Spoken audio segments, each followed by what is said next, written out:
ഹിന്ദുക്കൾ എന്തായാലും അടുത്ത തെരഞ്ഞെടുപ്പിൽ പഞ്ചായത്ത് തെരഞ്ഞെടുപ്പാവട്ടെ 2026 വരുന്ന നിയമസഭാ തെരഞ്ഞെടുപ്പാവട്ടെ ഇവിടത്തെ ഒരു വിശ്വാസി പോലും പിണറായി വിജയന്റെ ഈ വിശ്വാസികളെ തകർക്കുന്ന, വിശ്വാസികളെ വഞ്ചിച്ച, ദേവാലയത്തിലെ അമ്പലങ്ങളിലെ സ്വർണം മുഴുവൻ കട്ടുകടത്തുന്ന ഈ തിരുടന്മാർക്ക് ഏതെങ്കിലും ഒരു വിശ്വാസി വോട്ട് ചെയ്യോ?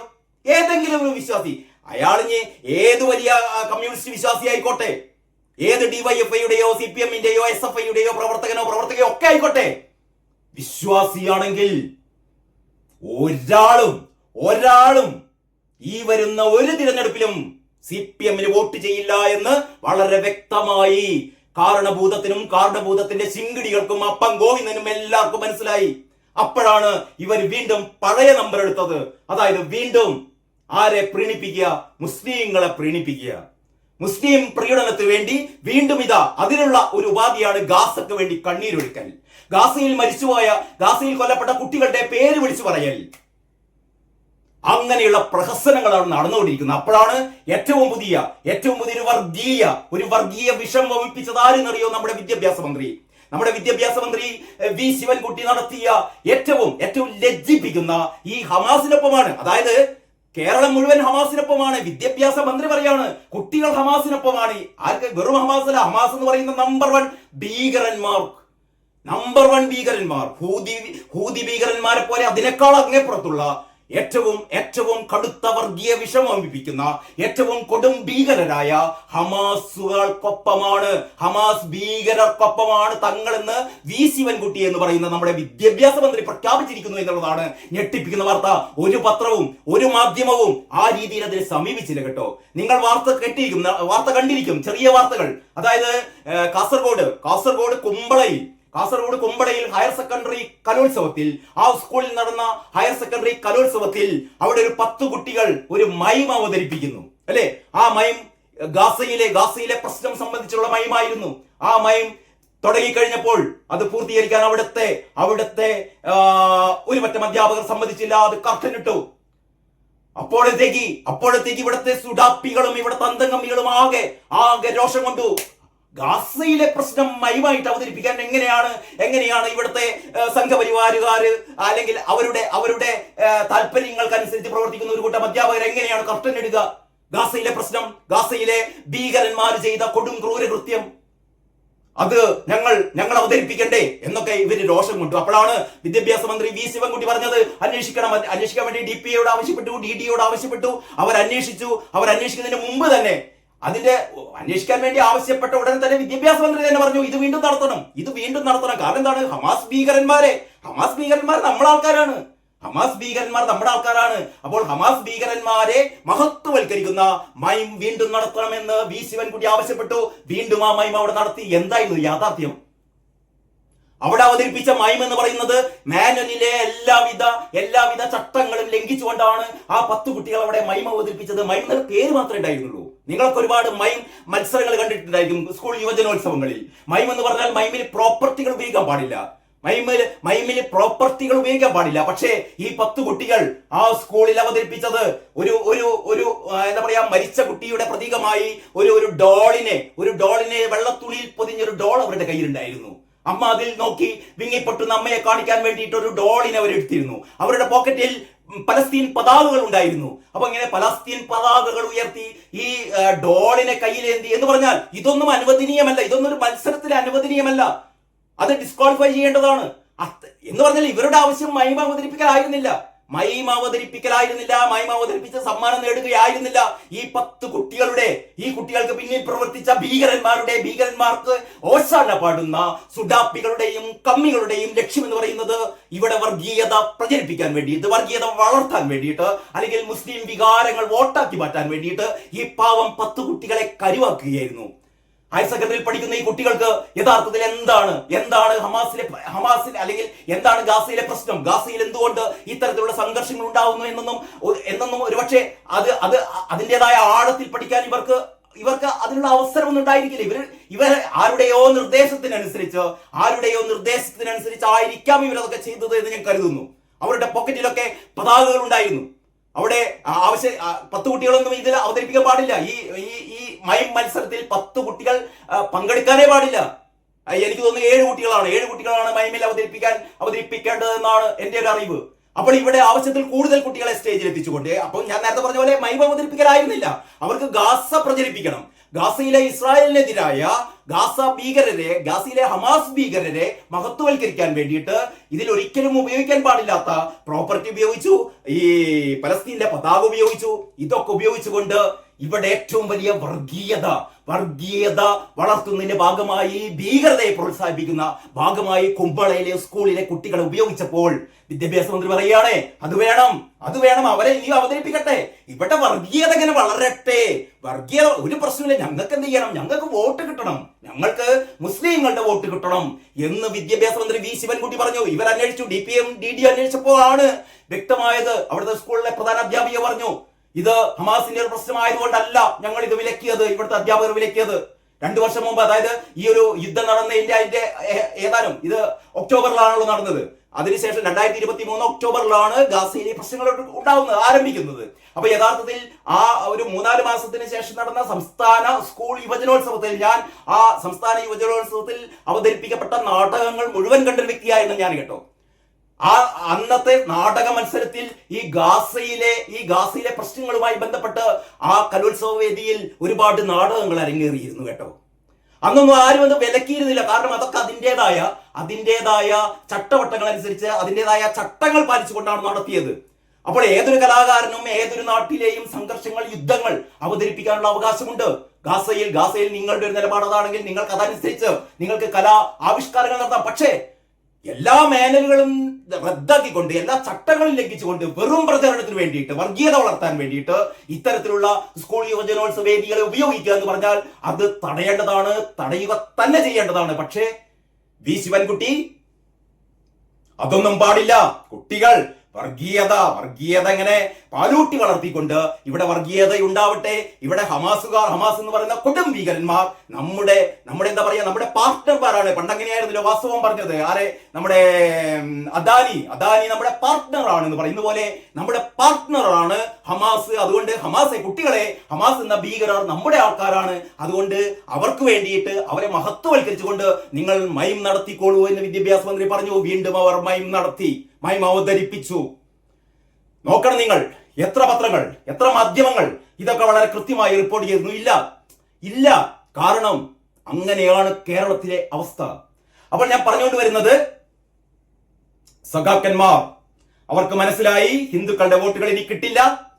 ഇനി കിട്ടാൻ സാധ്യത പഴയ പോലെ മുസ്ലിം വോട്ടുകളാണ്. അതിനുള്ള ശ്രമമായിരുന്നു ഈ ദേശാഭിമാനിയുടെ ഈ രീതിയിലുള്ള ഐക്യദാർഢ്യം. ആരോട്? ഹമാസിനോട്. പഹൽഗാമിലെ 26 പേർ ഞങ്ങൾക്ക് പ്രശ്നമല്ല, ഉക്രൈനിൽ മരിച്ചു വീഴുന്ന കുട്ടികൾ പ്രശ്നമല്ല, ഇസ്രായേലിൽ കൊല ചെയ്യപ്പെട്ട കുട്ടികൾ പ്രശ്നമല്ല, നൈജീരിയയിലും യമനിലും ഒന്നും പ്രശ്നമല്ല, ഞങ്ങൾക്ക് ഗാസയിലെ കുട്ടികൾ മാത്രമാണ് ഞങ്ങളുടെ കണക്കിൽ കുട്ടികൾ, മറ്റൊന്നും കുട്ടികളല്ല. അവരെ നിങ്ങൾ കൊന്നോ ഒരു പ്രശ്നമില്ല. പക്ഷെ ഗാസ തൊട്ട് കളിക്കരുത് എന്ന് പറഞ്ഞാൽ മുസ്ലിം വോട്ട് തൊട്ട് കളിക്കരുത്. മുസ്ലിം വോട്ട് ആർക്കുള്ളതാണ്? ഞങ്ങൾക്കുള്ളതാണ്. പിണറായി വിജയ കാത്തിരുന്ന കേട്ടോ, നിങ്ങൾ എത്രമാത്രം കണ്ണീരൊഴുക്കിയാലും ഗാസ എന്താണ് ഗാസയിൽ സംഭവിക്കുന്നതെന്ന് തിരിച്ചറിവുള്ള ഒരുപാട് മുസ്ലിം വിഭാഗം ഇവിടെ ഉണ്ടെന്ന് മനസ്സിലാക്കി കേട്ടോ. എല്ലാവരെയും നിങ്ങൾക്ക് പൊട്ടന്മാരാക്കാൻ പറ്റില്ല. എല്ലാ കാലത്തും എല്ലാവരെയും പൊട്ടന്മാരാക്കാൻ പറ്റില്ല കമ്മികളെ എന്ന് മാത്രമേ എനിക്ക് പറയാനുള്ളൂ.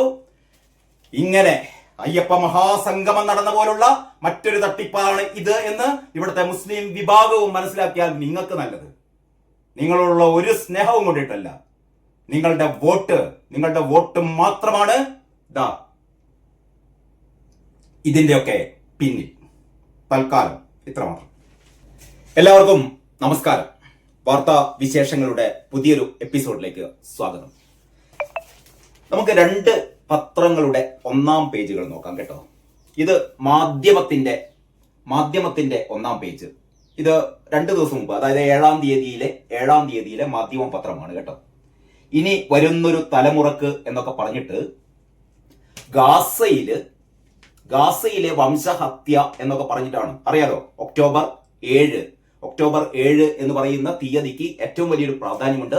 ഒക്ടോബർ 7-നാണ് ഹമാസ് എന്ന് പറയുന്ന ലോകത്തിലെ ഏറ്റവും വലിയ ഭീകര സംഘടന, ഈ ഹമാസുകാര് ഇസ്രയേലിൽ കടന്നു ചെന്നിട്ട് അവിടെ 1400-ഓളം പിഞ്ചുകുട്ടികളുടെ കഴുത്തരിഞ്ഞ് കൊല്ലുക, ഓവനിൽ വെച്ചിട്ട് ചുട്ടെടുക്കുക, ഒരു സംഗീത പരിപാടിക്കെത്തിയ യുവാക്കളെയും യുവതികളെയും പോയിന്റ് ബ്ലാങ്കിൽ വെടിവെച്ച് കൊല്ലുക, കുറെ സ്ത്രീകളെ പിടിച്ച് അവിടെ വെച്ച് തന്നെ ബലാത്സംഗം ചെയ്തിട്ട് അതിക്രൂരമായി ബയണറ്റ് കൊണ്ട് കുത്തി കൊല്ലുക, കൊല്ലപ്പെട്ട സ്ത്രീകളുടെ മൃതദേഹങ്ങൾ ട്രക്കിൽ കയറ്റിയിട്ട് പ്രദർശിപ്പിക്കുക, എന്നിട്ട് അവിടെ നിന്ന് ഏതാണ്ട് 250-ഓളം സ്ത്രീകളെയും യുവാക്കളെയും പിടിച്ചുകൊണ്ട് പോകുക, തട്ടിക്കൊണ്ടു പോകുക. സമാനകളില്ലാത്ത ക്രൂരത എന്ന് തന്നെ നമുക്ക് പറയേണ്ടിയിരിക്കുന്നു. ഇസ്രായേലില് കടന്നു ചെന്നിട്ട് സാധാരണ രാജ്യങ്ങൾ തമ്മിൽ യുദ്ധം ഉണ്ടാകാറുണ്ട് അല്ലെ, സൈനികർ തമ്മിൽ യുദ്ധം ഉണ്ടാവാറുണ്ട്. ഇതങ്ങനെയല്ല. ഒരു ജനതയെ മുഴുവൻ ഉന്മൂലനം ചെയ്യുന്നതിന്റെ ഒരു പ്രതീകമെന്നോണം ഇസ്രായേൽ കടന്നിട്ട് നിരപരാധികളായ ജനങ്ങളെ, കുഞ്ഞു കുട്ടികളെ, പിഞ്ചു പൈതങ്ങളെ ഒന്ന് ആലോചിച്ച് വേണം, കഴുത്തരിഞ്ഞു കൊല്ലുകയാണ്. എന്നിട്ട് അവരുടെ മൃതദേഹങ്ങളിൽ കാർത്തിച്ച് തുപ്പുകയാണ്, അതിന്റെ മേലെ ചവിട്ടി നിന്നുകൊണ്ട് സംഹാര നൃത്തമാടുകയാണ്. ഒരുപക്ഷെ കഴിഞ്ഞ കാലങ്ങളിൽ ഒന്നുമില്ലാത്ത കൊടും ക്രൂരതയായിരുന്നു ഹമാസ് എന്ന് പറയുന്ന അതിഭീകരന്മാർ കൊടും ഭീകരന്മാർ ഇസ്രായേലിൽ നടത്തിയത് കേട്ടോ. പക്ഷേ നമ്മുടെ കേരളത്തിൽ ഒരുപാട് അന്തംകമ്മികൾക്ക്, സുഡാപ്പികൾക്ക് ഈ ഹമാസ് എന്ന് പറഞ്ഞാൽ വിശുദ്ധരാണ്, മാടപ്പിറാവുകളാണ്. ഇങ്ങനെ ഒരു സംഭവം ഉണ്ടായി കഴിഞ്ഞപ്പോൾ ഇസ്രായേൽ തിരിച്ചടിച്ചു. ശരിയാണ്, ഗാസയിൽ വൻ ആക്രമണമാണ് ഇസ്രായേൽ നടത്തിയത്. ഇസ്രായേലിനെ നിങ്ങൾക്ക് എങ്ങനെയാണ് കുറ്റപ്പെടുത്താൻ പറ്റുക? ഒരു രാജ്യത്ത് കടന്നു ചെന്നിട്ട്, ഒരു രാജ്യത്തിന്റെ അതിർത്തി കടന്നെത്തിയിട്ട് ആ രാജ്യത്തിലെ നിരപരാധികളായ 1400-ഓളം പിഞ്ചു കുട്ടികളെ, യുവതികളെ അരിഞ്ഞരിഞ്ഞ് കൊല്ലുകയാണ്, ബയണറ്റ് കൊണ്ട് കുത്തിക്കൊല്ലുകയാണ്, വെടിവെച്ച് കൊല്ലുകയാണ്, ബലാത്സംഗം ചെയ്യുകയാണ്. ബലാത്സംഗം ചെയ്ത സ്ത്രീകളെ വെടിവെച്ച് കൊന്നിട്ട് അവരെ പ്രദർശിപ്പിക്കുകയാണ്. ഒന്ന് ആലോചിച്ച് നോക്കണം, കൊടും ക്രൂരത. എന്നിട്ട് 250-ഓളം പേരെ, 250-ഓളം യുവതികളെ, യുവാക്കന്മാരെ തട്ടിക്കൊണ്ടു പോകുന്നു, ബന്ദികളാക്കുന്നു. ഇസ്രായേൽ പിന്നെ എന്താ ചെയ്യേണ്ടത്? നെതന്യാഹു എന്താ ചെയ്യേണ്ടത്? കൈകെട്ടിരിക്കുകയായിരുന്നോ എന്ന് പറയുന്നുണ്ടല്ലോ. ട്രംപ്, നെതന്യാഹു ഇവർ വംശഹത്യ നടത്തുന്നു. ഇവിടെ ഗാസയിൽ വംശഹത്യ നടത്തുന്നു. എന്ത് വംശഹത്യ? യഥാർത്ഥത്തിൽ ഗാസയില് ഇപ്പൊ പറയുന്നത് ഏതാണ്ട് 60,000 പേർ അല്ലെങ്കിൽ 70,000 പേർ കൊല്ലപ്പെട്ടു എന്നൊക്കെയാണല്ലോ ഇവർ വിളിച്ചു പറയുന്നത്. ഇതാ ഈ പത്രത്തിലൊക്കെ അങ്ങനെയുണ്ട്. ഇത്രമേൽ കള്ളങ്ങൾ മെനഞ്ഞിട്ടും, ഇത്രയായിരം പേരെ കൊന്നു വീഴ്ത്തിയിട്ടും എന്തുകൊണ്ട് ഈ ജനതയെ കീഴടക്കാനാകുന്നില്ല എന്നൊക്കെ പറഞ്ഞിട്ട് ഹമാസിനെ മഹത്വവൽക്കരിക്കുകയാണ് മാധ്യമം കേട്ടോ. യഥാർത്ഥത്തിൽ ഗാസയിൽ ഒരുപാട് കുട്ടികൾ കൊല്ലപ്പെടുകയുണ്ടായി. ഇസ്രായേൽ സേന കുട്ടികളെ തെരഞ്ഞു പിടിച്ച് കൊന്നതല്ല കേട്ടോ. ഇസ്രായേലിലെ കുട്ടികളെ ഈ ഹമാസ് കൊടും ഭീകരന്മാർ ചെന്നിട്ട് അരിഞ്ഞരിഞ്ഞ് കൊന്ന പോലെ ഗാസയിലെ കുട്ടികളെ ഇസ്രായേൽ സേന തെരഞ്ഞു പിടിച്ച് കൊല്ലുകയല്ല. കാരണം അവിടെ ഹമാസ് ഭീകരന്മാർ മനുഷ്യ കവചമാക്കി കുട്ടികളെ, സ്ത്രീകളെ, അവിടുത്തെ സാധാരണക്കാരെ, അവരുടെ ഈ മിലിറ്ററി സൈനിക സജ്ജീകരണങ്ങൾ, അവരുടെ ആയുധ കലവറ എന്ന് പറയുന്നത് ആശുപത്രികളുടെ തുരങ്കങ്ങൾക്കുള്ളിലാണ്, ആശുപത്രികളുടെ ഗോഡൌണുകൾക്കുള്ളിലാണ്, ആശുപത്രികളുടെ നിലവറകൾക്കുള്ളിലാണ്, അഭയാർത്ഥി കേന്ദ്രങ്ങളുടെ നിലവറക്കുള്ളിലാണ്, സ്കൂളുകളുടെ, പാഠശാലകളുടെ നിലവറക്കുള്ളിലാണ്. എവിടെയൊക്കെയാണോ ജനങ്ങൾ, ഈ ജനങ്ങളുടെ മറവിൽ നിന്നുകൊണ്ടാണ് ഈ ഭീകരന്മാർ വീണ്ടും ഇസ്രായേലിനെതിരെ റോക്കറ്റുകൾ അയക്കുന്നത് അല്ലെങ്കിൽ വെടിയുതിർക്കുന്നത്. അപ്പോൾ തിരിച്ചാക്രമിക്കുമ്പോൾ സ്വാഭാവികമായും കുഞ്ഞുങ്ങൾ കൊല്ലപ്പെടും. അപ്പോൾ നമുക്കിവിടെ കേരളത്തിൽ ഗാസയിലെ കുട്ടികൾ, ഈ അടുത്ത കാലത്ത് സിനിമാ താരങ്ങൾ, ഇവിടുത്തെ സാംസ്കാരിക പ്രവർത്തകർ ഗാസയിൽ കൊല്ലപ്പെട്ട കുട്ടികളുടെ പേര് വായിക്കുകയാണത്രേ. ഗാസയിൽ കൊല്ലപ്പെട്ട കുട്ടികളോട് എന്തൊരു സ്നേഹമാണ് ഇവർക്ക്. അപ്പോൾ ഇസ്രായേലിൽ കൊല്ലപ്പെട്ട കുഞ്ഞുങ്ങളെ കുറിച്ച് ഇവർ ബോധടല്ല. ഇവർക്ക് അങ്ങനെ ഒരു കണ്ണീരും വരുന്നില്ല. ഇസ്രായേലിൽ കൊല്ലപ്പെട്ട കുട്ടികളെ കുറിച്ച് ഓർത്ത് കണ്ണീരൊഴുക്കാൻ സൗകര്യമില്ലാത്തവർ ഗാസയിലെ കുട്ടികളുടെ പേര് വായിച്ച് ഇവരിങ്ങനെ എന്താണ് പൊട്ടിക്കരയുകയാണ്. ഒന്ന് ആലോചിച്ച് നോക്കണം.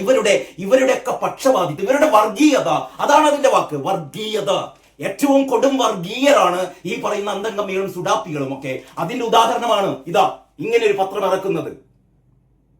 ഇവിടെ പഹൽഗാമിൽ നമുക്കറിയാലോ 26 ഇന്ത്യക്കാരെ, 26 പേരെ ഇസ്ലാമിക ഭീകരന്മാർ, പാകിസ്ഥാനിൽ നിന്നെത്തിയ ഇസ്ലാമിക ഭീകരന്മാർ മുണ്ട് പൊന്തിച്ചു നോക്കി, സിബ് അഴിച്ചു നോക്കി, ഇവരെ പോയിന്റ് ബ്ലാങ്കിൽ വെടിവെച്ചു കൊന്നു അല്ലേ? ആ 26 പേരുടെ പേർ ഓർമ്മയുണ്ടോ? ആ 26 പേർ, ഇവർ വെടിവെച്ചു വന്ന ഇസ്ലാമിക ഭീകരന്മാർ വെടിവെച്ചു വന്ന 26 പേർക്ക് വേണ്ടി നിങ്ങൾ എന്ത് ചെയ്തു? അവരുടെ പേര് ഇവിടെ വിളിച്ചു പറഞ്ഞോ? അവർക്ക് വേണ്ടി കണ്ണീരൊഴുക്കിയോ? അവർക്ക് വേണ്ടി ഇങ്ങനെ ഒരു പത്രം ഇറക്കിയോ? ഇനി പോട്ടെ, ഗാസ പോലെ തന്നെ ഗാസയിൽ കുഞ്ഞുങ്ങൾ കൊല്ലപ്പെടുന്നതിന്റെ എത്രയോ ഇരട്ടി കുഞ്ഞുങ്ങൾ ഉക്രൈനിൽ കൊല്ലപ്പെടുന്നു. റഷ്യയുടെ ആക്രമണത്തിൽ ഉക്രൈനിൽ കൊല്ലപ്പെടുന്നു, യമനിൽ കൊല്ലപ്പെടുന്നു, നൈജീരിയയിൽ കൊല്ലപ്പെടുന്നു. നൈജീരിയയിൽ അവിടുത്തെ ക്രിസ്തീയ ജനങ്ങളെ ഉന്മൂലനം ചെയ്യുകയാണ് അവിടുത്തെ ഇസ്ലാമിക ഭീകരന്മാർ. ലോകത്തിന്റെ പല ഭാഗങ്ങളിലും ഈ പറയുന്ന ഏറ്റവും കൂടുതലായി ഇസ്ലാമിക ഭീകരന്മാർ നടത്തുന്ന കൂട്ടക്കൊലകൾ അല്ലെ? ഇതിനെതിരെ ആർക്കും ഒരു വേവലാതിയുമില്ല. ആകെ ഗാസയിലെ കുട്ടികൾ.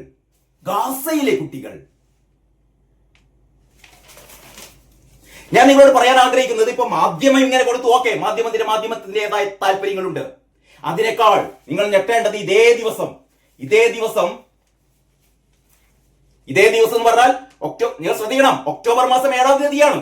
ഒക്ടോബർ മാസം 7-ാം തീയതി എന്ന് പറഞ്ഞാൽ ആ ദിവസമാണ് ഞാൻ നേരത്തെ പറഞ്ഞ ഇസ്രായേലിലെ കുഞ്ഞുങ്ങളെ ഹമാസ് ഭീകരന്മാർ കൂട്ടക്കൊല നടത്തിയത്.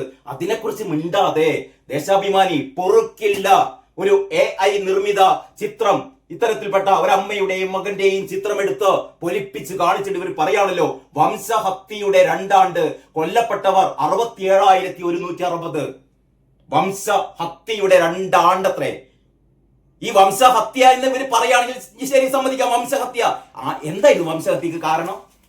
വെറുതെ ഒരു ദിവസം രാവിലെ നെതന്യാഹുവിന് തോന്നുകയാണ്, എന്നാൽ ഇന്ന് പോയിട്ട് നമുക്ക് ഗാസയിൽ വംശഹത്യ നടത്താം എന്ന് നെതന്യാഹുവിന് ഒരു ദിവസം രാവിലെ ബോധോദയം ഉണ്ടാവുകയാണ്. ആയിരുന്നോ? ഇതൊക്കെ വരുത്തി കൂട്ടിയിട്ട്, ഇതൊക്കെ കാരണമായ ഭീകരന്മാരുടെ കൂടെ നിന്നിട്ട് ഭീകരന്മാരുടെ തോളിൽ കൈയിട്ടുകൊണ്ട് ദേശാഭിമാനിക്കാർ ഇങ്ങനെ ഒരു 1-ാം പേജ് ഇറക്കണമെങ്കിൽ എന്തായിരിക്കാം ഇതിന്റെ ഉദ്ദേശം? ഈ വീഡിയോയിൽ ഞാൻ പറയാൻ ഉദ്ദേശിക്കുന്ന ഏറ്റവും പ്രധാനപ്പെട്ട കാര്യം അതാണ്. ദേശാഭിമാനി ഒക്ടോബർ 7-ാം തീയതി പുറത്തിറക്കിയ ദേശാഭിമാനി എന്തുകൊണ്ട് പൊറുക്കില്ല? പറയുന്നത് ദേശാഭിമാനി പറയാണ് പൊറുക്കില്ല എന്ന്. ദേശാഭിമാനിക്കാർക്ക് പെഹൽഗാമിൽ 26 ഇന്ത്യക്കാരെ കൊന്നതൊന്നും പ്രശ്നമല്ല. കൊല്ലട്ടെ, ഇസ്ലാമിക ഭീകരരല്ലേ, ഇസ്ലാമിക ഭീകരർ കൊന്നോട്ടെ, ഒരു പ്രശ്നവുമില്ല. അവരെ കുറിച്ച് നമ്മളൊന്നും മിണ്ടാൻ പാടില്ല കേട്ടോ. ഇസ്രായേലിലെ 1400 കുട്ടികളടക്കം, യുവതികളടക്കം, യുവാക്കളടക്കം കൊന്നതോ? കൊല്ലട്ടെ, ഇസ്രായേലിലെ കുട്ടികളല്ലേ, ഇസ്രായേലിലെ കുട്ടികളെ കൊല്ലട്ടെ.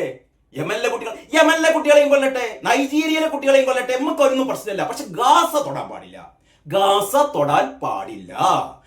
തൊട്ടാൽ പൊറുക്കില്ലത്രേ. ഇതിനാണ് പറയുന്നത് കാപട്യം, വർഗീയത, കൊടും വർഗീയത. ഇതിലൂടെ ദേശാഭിമാനി ആഗ്രഹിക്കുന്നു. ഇത് ഞാൻ മുഴുവൻ വായിക്കുന്നില്ല, നിങ്ങൾ പലരും കണ്ടതായിരിക്കാം. ഈ ഒരു പേജ്, ഇങ്ങനെ ഒരു പത്രം എന്തുകൊണ്ട് ദേശാഭിമാനി ഇറക്കി എന്ന ചോദ്യത്തിന് ഒരൊറ്റ ഉത്തരം മാത്രമേ ഉള്ളൂ. നിങ്ങൾക്കറിയാലോ, പണ്ട്, അതായത് ഈ 2023 ഒക്ടോബർ 7-ന് ഇത്തരത്തിൽപ്പെട്ട ഒരു ദാരുണ സംഭവം ഉണ്ടായി. തുടർന്ന് തിരിച്ചടിക്കുന്നു ഇസ്രായേൽ, കൊടും യുദ്ധം ആരംഭിക്കുന്നു. അപ്പോഴാണ് ഇവിടത്തെ മുസ്ലിം വോട്ട് ബാങ്കിനെ കയ്യിലെടുക്കാൻ വേണ്ടിയിട്ട് സഖാക്കൾ പലസ്തീൻ ഐക്യദാർഢ്യ സദസ്സുകൾ നടത്തുന്നത്. കേരളം മുഴുവനല്ല കേട്ടോ, കേരളം മുഴുവനുമല്ല. എവിടെയൊക്കെയാണോ, ഏതൊക്കെ ജില്ലകളിലാണോ മുസ്ലിം മെജോറിറ്റി ഉള്ളത്, മുസ്ലിം വിഭാഗങ്ങൾ എവിടെയൊക്കെയാണോ കൂടുതലുള്ളത്, കോഴിക്കോട്ടും മലപ്പുറത്തും അതേപോലെ ഏറ്റവും കൂടുതൽ മുസ്ലിങ്ങൾ താമസിക്കുന്ന സ്ഥലങ്ങളിൽ അവർ പലസ്തീന് വേണ്ടിയിട്ട് കണ്ണീരൊഴുക്കാൻ തുടങ്ങി. അപ്പോഴാണ് ഇവിടെ വ്യക്തമായി ഇവിടുത്തെ ഹൈന്ദവ വിഭാഗത്തിന് മനസ്സിലായത്, ഇത് മുസ്ലിം പ്രീണനമാണ്. ഇടതുപക്ഷം നടത്തുന്നത്, പിണറായി സർക്കാർ നടത്തുന്നത് വളരെ വ്യക്തമായ മുസ്ലിം പ്രീണനമാണെന്ന് മനസ്സിലായപ്പോഴാണ് അവർ കണക്ക് തീർത്തത്. അറിയാലോ, കഴിഞ്ഞ ലോക്സഭാ തെരഞ്ഞെടുപ്പിലൊക്കെ കെ രാധാകൃഷ്ണൻ എന്തോ ഒരു ഈച്ച ഭാഗ്യത്തിന് അവിടെ നിന്ന് രക്ഷപ്പെട്ടില്ലായിരുന്നെങ്കിൽ ലോക്സഭാ തെരഞ്ഞെടുപ്പിൽ വട്ടപൂജ്യമാകുമായിരുന്നു. കെട്ടുകെട്ടിച്ചു. വോട്ടുകൾ മുഴുവൻ, ഹൈന്ദവ വോട്ടുകൾ മുഴുവൻ BJP-യിലേക്ക് ചോരാൻ തുടങ്ങി. CPM-നാകെ പരിഭ്രാന്തിയായി. CPM-ന്റെ ഉന്നത സമ്മേളനങ്ങളിൽ, ജില്ലാ സമ്മേളനങ്ങളിൽ, സംസ്ഥാന സമ്മേളനങ്ങളിൽ, PB-യിലൊക്കെ ചർച്ചയായി. പാർട്ടിയിൽ നിന്ന് ഹൈന്ദവ വോട്ടുകൾ പോകുന്നു, ഹൈന്ദവ വോട്ടുകൾ ചോരുന്നു. കുറെ ഹൈന്ദവ വോട്ടുകൾ UDF-ലേക്ക് പോകുന്നു, കോൺഗ്രസിലേക്ക് പോകുന്നു. കുറെ ഹൈന്ദവ വോട്ടുകൾ BJP-യിലേക്ക് പോകുന്നു. കുറെയല്ല, ഒരുപാട് ഒലിച്ചു പോകുന്നു. CPM-ൽ നിന്ന് ഹൈന്ദവ വോട്ടുകൾ പോയി എന്ന് പറഞ്ഞാൽ CPM തീർന്നു. CPM-ൽ നിന്ന് ഹൈന്ദവ വോട്ടുകൾ പോയി എന്ന് പറഞ്ഞാൽ അതിന്റെ അർത്ഥം പിന്നെ CPM ഇല്ല. പിന്നെ CPM എന്തിന്? അതോടെയാണ് വളരെ പെട്ടെന്ന് തന്നെ CPM അതിന്റെ നയപരിപാടിയാണ്ട് മാറ്റിയത്. പിന്നീട് വളരെ പെട്ടെന്ന് അവർക്ക് ഹിന്ദുക്കളോടൊരു സ്നേഹം. അങ്ങനെയാണ് ഇവർ ശബരിമല സംഗമം അല്ലെങ്കിൽ അയ്യപ്പ സംഗമം, ആഗോള അയ്യപ്പ സംഗമം എന്ന ഒരു തട്ടിക്കൂട്ട് പരിപാടിക്ക് ഇവർ പ്ലാൻ ഇട്ടത്. ആഗോള അയ്യപ്പ സംഗമം എന്ന് പറയുന്നത് എന്താ പറയാ, ശബരിമലയെ ലോകത്തിന് മുമ്പിൽ അവതരിപ്പിക്കാൻ, അങ്ങനെയായിരുന്നല്ലോ പറഞ്ഞത്. ശബരിമലയെ ലോകത്തിന് മുമ്പിൽ അവതരിപ്പിക്കാൻ, ലോകത്തിലെ എല്ലാ രാജ്യങ്ങളിൽ നിന്നും കൂടുതൽ തീർത്ഥാടകരെ എത്തിക്കാൻ. നമുക്കറിയാം, ഇപ്പം വരുന്ന തീർത്ഥാടകരെ തന്നെ ഉൾക്കൊള്ളാൻ ശബരിമലക്കാവുന്നില്ല. വരുന്ന എല്ലാവരെയും തീർത്ഥാടന കാലത്ത് അയ്യപ്പ ദർശനത്തിന് സൗകര്യമൊരുക്കാൻ പറ്റുന്നില്ല. അങ്ങനെയാണ് നമ്മൾ പ്രത്യേക സ്ലോട്ടൊക്കെ കൊടുത്തിട്ട്, ഓൺലൈൻ ബുക്കിംഗ് ഒക്കെ കൊടുത്തിട്ട്, എന്നിട്ട് പോലും പരമാവധി 1 ലക്ഷം പേരെ ഒന്നും ഒരു ദിവസം അവിടെ ശബരിമല ദർശനത്തിന് സൗകര്യമൊരുക്കാൻ പറ്റുന്നില്ല. എന്നിട്ട് പറയാണ് ഞങ്ങൾ കൂടുതൽ തീർത്ഥാടകരെ എത്തിക്കാൻ. എന്തിന്? അവിടെ എന്താ പറയാ, അവിടുത്തെ തിരക്ക് നിയന്ത്രിക്കാനുള്ള സംവിധാനങ്ങൾ ഒരുക്കാൻ, പിൽഗ്രിം ടൂറിസത്തിന്റെ കാര്യം ചർച്ച ചെയ്യാൻ. ഇതൊക്കെ സർക്കാരിന് സെക്രട്ടേറിയറ്റിനുള്ളിൽ വെച്ച് ചെയ്യാവുന്നതല്ലേ ഉള്ളൂ, അല്ലെ? സെക്രട്ടേറിയറ്റിനുള്ളിൽ വെച്ച് 3-4 ആൾക്കാർ അത്രയേ ഇവിടെ സംഭവിച്ചിട്ടുള്ളൂ. അതിന് 8 കോടി രൂപയുടെ പന്തലൊരുക്കി, 8 കോടി രൂപയുടെ പന്തലൊരുക്കി ഒരു മാമാങ്കം നടത്തി, ഒരു പ്രഹസനം നടത്തി. പക്ഷേ അയ്യപ്പൻ വളരെ കൃത്യമായി ഇടപെട്ടു. ക്ഷണിച്ചവരൊന്നും വന്നില്ല. ഇവിടെ ഒരു 4000 പേരെ ഓൺലൈനിൽ ബുക്ക് ചെയ്തു എന്നാണ് പറഞ്ഞത്. അതായത് ഒരു 3000 പേരെയെ ഉൾക്കൊള്ളാൻ പറ്റുള്ളൂ. ഇനി പരമാവധി ആണെങ്കിൽ ഒരു 3500, ഒരു 4000 പേരൊക്കെ എങ്ങനെയെങ്കിലും ഒപ്പിക്കുക എന്നൊക്കെ പറഞ്ഞിട്ടാണ് ഇവരെന്ത് ചെയ്തത്, ഇവർ ഇത്ര ഒരു പന്തലൊരുക്കിയത്. പക്ഷേ ബുക്ക് ചെയ്തവർ, ഓൺലൈനിൽ ബുക്ക് ചെയ്തവർ പോലും വന്നില്ല. കാരണം അവർക്കൊക്കെ അറിയാം, ഈ തട്ടിപ്പ് പരിപാടിയിൽ പങ്കെടുത്താൽ അയ്യപ്പ ശാപം കിട്ടുമെന്ന് അവർക്ക് വളരെ വ്യക്തമായിട്ട് അറിയാം. കാരണം ഇത് ഭക്തന്മാർക്ക് വേണ്ടിയിട്ടല്ല എന്ന് ലോകത്തിലെ എല്ലാ ആൾക്കാർക്കും മനസ്സിലായി, പിണറായിയുടെ ഈ തട്ടിപ്പ് പരിപാടി. കാരണം എന്തുകൊണ്ട്? കാരണം ശബരിമലയിലെ ആചാര ലംഘനം നടത്തണമെന്ന് ഇപ്പോഴും ആവശ്യപ്പെടുന്നത് CPM ആണ്. CPM നിലപാടിൽ ഒരു മാറ്റവും വരുത്തിയിട്ടില്ല. സുപ്രീം കോടതി ഇപ്പോഴും ആ യുവതി പ്രവേശനത്തിന് സ്റ്റേ നൽകിയിട്ടില്ല. അവിടെ യുവതികളെ പ്രവേശിപ്പിക്കാമെന്ന് പറയുന്ന സത്യവാങ്മൂലം തിരുത്തി കൊടുത്തിട്ടില്ല സർക്കാർ. അന്ന് നാമജപ ഘോഷയാത്ര നടത്തിയ ആയിരക്കണക്കിന് ആളുകൾക്കെതിരെ എടുത്ത കേസുകളൊന്നും പിൻവലിച്ചിട്ടില്ല. കൃത്യമായി ഇടതുപക്ഷ സർക്കാരിന്, പിണറായി സർക്കാരിന് ശബരിമല പ്രശ്നത്തിൽ ഹൈന്ദവരോട് ഒരു തരത്തിലുള്ള മമതയും ഉണ്ടായിരുന്നില്ല, ഒരു തരത്തിലുള്ള സ്നേഹവും ഉണ്ടായിരുന്നില്ല. ഇത് കാപട്യം മാത്രമാണെന്ന് അരിയാഹാരം കഴിക്കുന്ന എല്ലാവർക്കും മനസ്സിലാവും. ഇത് വെറും തട്ടിപ്പ് മാത്രമാണ്. ഇവരുടെ നിലപാടിൽ നിന്ന് ഒരു മാറ്റവും വരുത്തിയിട്ടില്ല. എന്നിട്ട് പോയി ഭഗവത്ഗീതയൊക്കെ കോട്ട് ചെയ്ത് മുഖ്യമന്ത്രി പ്രസംഗിച്ചു, അല്ലേ? ഭഗവാനപ്പം തന്നെ കണക്കിന് കൊടുത്തു. കൊല്ലി വെള്ളം വെറ്റിപ്പോയി, സംസാരിക്കാൻ പറ്റിയില്ല 4-5 മിനിറ്റ് നേരത്തേക്ക്. അയ്യപ്പൻ ഒരു സൂചന കാണിച്ചു. വേണ്ട കാരണഭൂത, എന്റെ തിരുനടയിൽ വന്നിരുന്നിട്ട് ഈ പറയുന്ന വിശ്വാസികൾക്കെതിരെ നീ ഇങ്ങനെ കാപട്യം കളിക്കല്ലേ എന്നാണ് അയ്യപ്പൻ ഒരു മുന്നറിയിപ്പ് കൊടുത്തത്. പിണറായിക്ക് മനസ്സിലാവില്ല. കാരണം എന്താ? കട്ടപ്പ നായർ കൂടെയുണ്ട്. കട്ടപ്പ നായർ എന്ന് പറയുന്ന നായർ സമുദായത്തെ മുഴുവനും ഒറ്റിക്കൊടുത്ത ഒറ്റുകാരനായ G. സുകുമാരൻ നായർ പോക്കറ്റിലെത്തി. ഇപ്പുറത്ത് ആരും എത്തി? വെള്ളാപ്പള്ളിയും എത്തി. ഹൈന്ദവ സമുദായം മുഴുവൻ പോക്കറ്റിലായി എന്ന് പറയുന്ന ഒരു ധാർഷ്ട്യത്തിലാണ് മുഖ്യമന്ത്രി സംസാരിച്ചു തുടങ്ങിയത്. അയ്യപ്പന്റെ കഥകളൊക്കെ പറഞ്ഞു. അങ്ങനെ ഹിന്ദുക്കൾ മുഴുവനും ഞങ്ങളുടെ കൂടെയാണ് എന്ന് മനസ്സിലാക്കി കഴിഞ്ഞപ്പോഴാണ് അയ്യപ്പൻ വളരെ വ്യക്തമായി ഇവരുടെ പൊയ്മുഖം പുറത്തുവിട്ടത്, വെളിപ്പെടുത്തിയത്. 2019 മുതൽ ഇവരാരംഭിച്ച അയ്യപ്പ ഭഗവാനെ കൊള്ളയടിക്കുന്ന ഇവരുടെ കൊള്ളകൾ മുഴുവൻ ഇപ്പോ അങ്ങാടിപ്പാട്ടാണ്. 2019 വിജയ് മല്യ 1999 30.3 കിലോഗ്രാം സ്വർണം കൊണ്ട് പൊതിഞ്ഞ ശ്രീകോവിലും ദ്വാരപാലക ദ്വാരപാലക വിഗ്രഹങ്ങളും ഒക്കെ 2019 ചെമ്പാണ് എന്ന് പറഞ്ഞിട്ട് അവിടെ നിന്ന് ഇളക്കിക്കൊണ്ടുപോയി നാടുനീളെ അത് പ്രദക്ഷിണം ചെയ്യിപ്പിച്ചു. കോടികൾ പിരിവെടുത്തു. എന്നിട്ട് സ്വർണം പൂശിക്കൊണ്ടുവന്നു വേറെ ഏതോ ഒരു തകിടിൽ. 2025 ആയപ്പോഴത്തേക്ക് വീണ്ടും അത് സ്വർണം മൂക്കാൻ വേണ്ടിയിട്ട് കൊണ്ടുപോയപ്പോഴാണ് ഹൈക്കോടതി പിടിച്ചത്. പഴയ ചരിത്രങ്ങളൊക്കെ ചികഞ്ഞു. പഴയ ചരിത്രങ്ങൾ ചികഞ്ഞപ്പോഴാണ് ഈ വലിയ വൻ തട്ടിപ്പ്, വൻ കൊള്ള. 4.5 കിലോ സ്വർണം അടിച്ചു മാറ്റി. ആ ദ്വാരപാലക ശില്പത്തിൽ ഉണ്ടായിരുന്നത് പിണറായി വിജയന്റെ ഈ എന്താ പറയാ വിജിലൻസ് സംഘം തന്നെ അന്വേഷിച്ചിട്ട് പറയുന്നു. വിജിലൻസ് സംഘം പറയുന്നു അത് 1.5 കിലോഗ്രാം സ്വർണം ഉണ്ടായിരുന്നു. ആ 1.5 കിലോഗ്രാം സ്വർണമാണ് ആവിയായി പോയത്. ആൾക്കാർ തൊട്ടപ്പം തേഞ്ഞു പോയത്രേ 1.5 കിലോഗ്രാം സ്വർണം. യഥാർത്ഥത്തിൽ സെന്തിൽനാഥൻ എന്ന് പറയുന്ന ഈ ഇൻസ്പെക്ട് ചെയ്ത അക്കാലത്ത് വിജയ് മല്യയുടെ ഈ വർക്ക് ഇൻസ്പെക്ട് ചെയ്ത സെന്തിൽനാഥൻ എന്ന് പറയുന്ന ചെന്നൈ സ്വദേശിയായ എറണാകുളത്ത് താമസിക്കുന്ന മാന്യ വ്യക്തി പറയുന്നു 1.5 5 കിലോഗ്രാമോളം സ്വർണം ഉണ്ടായിരുന്നു എന്നാ പറയുന്നത്. അപ്പൊ 5 കിലോഗ്രാമോ 1.5 കിലോഗ്രാമോ എന്തെങ്കിലും ആവട്ടെ, അതിന് കൂടെ വാതിൽപ്പാളികൾ എല്ലാം സ്വർണം പൊതിഞ്ഞത് മുഴുവൻ അടിച്ചു മാറ്റി എന്ന് പറഞ്ഞാൽ തീവെട്ടിക്കൊള്ള. എന്നിട്ട് ഉളുപ്പും മാറില്ലാതെ പറയുന്നു ഹൈക്കോടതി അന്വേഷിക്കട്ടെ. ഇവരെ കൊണ്ട് ഒന്നിനും കൊള്ളില്ലെന്ന് പറഞ്ഞപ്പോഴാണ് ഹൈക്കോടതി പിടിച്ചു പുറത്താക്കിയിട്ട് ഞങ്ങൾ അന്വേഷിച്ചോളാം ഹൈക്കോടതി പറയുന്നത്. ഒരു സർക്കാരിനെ ഏറ്റവും കൂടുതൽ നാണം കെടുത്തിയ പരിപാടിയായിരുന്നു ഹൈക്കോടതി പറയാണ് ഞങ്ങളുടെ നേതൃത്വത്തിൽ ഞങ്ങൾ തീരുമാനിക്കുന്ന ആൾക്കാർ അന്വേഷിക്കും. അങ്ങനെയാണ് എച്ച് വെങ്കടേഷിന്റെ നേതൃത്വത്തിലുള്ള സ്പെഷ്യൽ ഇൻവെസ്റ്റിഗേറ്റീവ് ടീമിനെ ഹൈക്കോടതി നിയോഗിക്കുന്നത്. പിറ്റേന്നത്തെ ദേശാഭിമാനി പത്രത്തിൽ എന്താ പറഞ്ഞത്? സർക്കാർ ആവശ്യപ്പെട്ടതനുസരിച്ച് സ്പെഷ്യൽ ഇൻവെസ്റ്റിഗേഷൻ ടീമിനെ ഹൈക്കോടതി നിയമിച്ചു എന്ന്. അല്ലെ, ഇങ്ങനെ ഉള്ളുപ്പില്ലാത്ത ഒരു സർക്കാർ. ഞാൻ പറഞ്ഞുകൊണ്ട് വരുന്നത് എന്താന്ന് വെച്ചാൽ, മുസ്ലിം പ്രീണനം കൊണ്ട് ഹൈന്ദവ വോട്ടുകൾ മുഴുവൻ നഷ്ടപ്പെട്ടു എന്ന് മനസ്സിലായപ്പോൾ ഹൈന്ദവരെ കയ്യിലെടുക്കാൻ വേണ്ടിയിട്ട് ഒരു തട്ടിപ്പ് പരിപാടി നടത്തിയത് അയ്യപ്പൻ പൊളിച്ചു. ഇപ്പം ഈ പറയുന്ന ഹൈന്ദവ ദേവാലയങ്ങൾ മുഴുവൻ ഇതൊരു സൂചനയായിരുന്നു.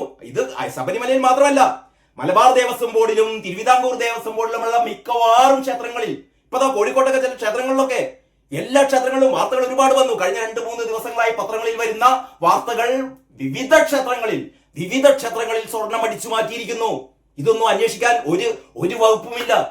നമ്മുടെ മറ്റു വകുപ്പുകളൊക്കെ ആണെങ്കിൽ എല്ലാ ദിവസവും അല്ലെങ്കിൽ എല്ലായ്പ്പോഴും ഇത് എന്താ പറയാ ജനങ്ങളുമായി സമ്പർക്കത്തിലുള്ളതാണ്. പക്ഷേ ഈ ദേവസ്വം ബോർഡിന്റെ ഈ പ്രവർത്തനങ്ങൾ അധികമാർക്കും അത് നിരീക്ഷിക്കാൻ പറ്റുന്നില്ല. അതിനുള്ള സംവിധാനവുമില്ല.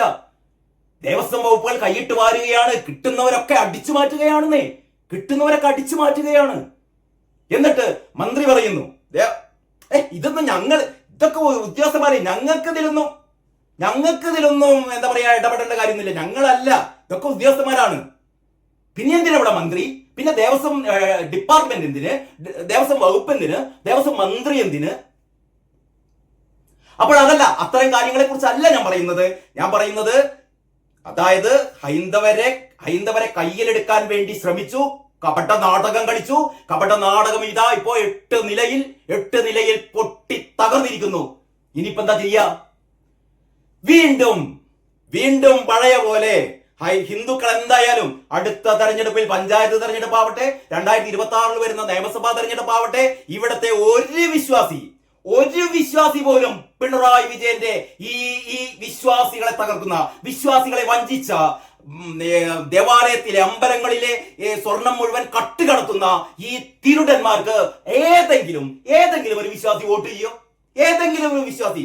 അയാളിഞ്ഞ് ഏത് വലിയ കമ്മ്യൂണിസ്റ്റ് വിശ്വാസി ആയിക്കോട്ടെ, ഏത് ഡിവൈഎഫ്ഐയുടെയോ CPM-ന്റെയോ SFIയുടെയോ പ്രവർത്തകയോ ഒക്കെ ആയിക്കോട്ടെ, വിശ്വാസിയാണെങ്കിൽ ഒരാളും ഈ വരുന്ന ഒരു തിരഞ്ഞെടുപ്പിലും CPM-ന് വോട്ട് ചെയ്യില്ല എന്ന് വളരെ വ്യക്തമായി കാരണഭൂതത്തിന്റെ ശിങ്കിടികൾക്കും അപ്പം ഗോവിന്ദനും എല്ലാവർക്കും മനസ്സിലായി. അപ്പോഴാണ് ഇവർ വീണ്ടും പഴയ നമ്പർ എടുത്തത്. അതായത് വീണ്ടും ആരെ പ്രീണിപ്പിക്കുക? മുസ്ലിങ്ങളെ പ്രീണിപ്പിക്കുക. മുസ്ലിം പ്രീണനത്തിന് വേണ്ടി വീണ്ടും ഇതാ അതിനുള്ള ഒരു ഉപാധിയാണ് ഗാസക്ക് വേണ്ടി കണ്ണീരൊഴുക്കൽ. ഗാസയിൽ കൊല്ലപ്പെട്ട കുട്ടികളുടെ പേര് വിളിച്ചു പറയൽ.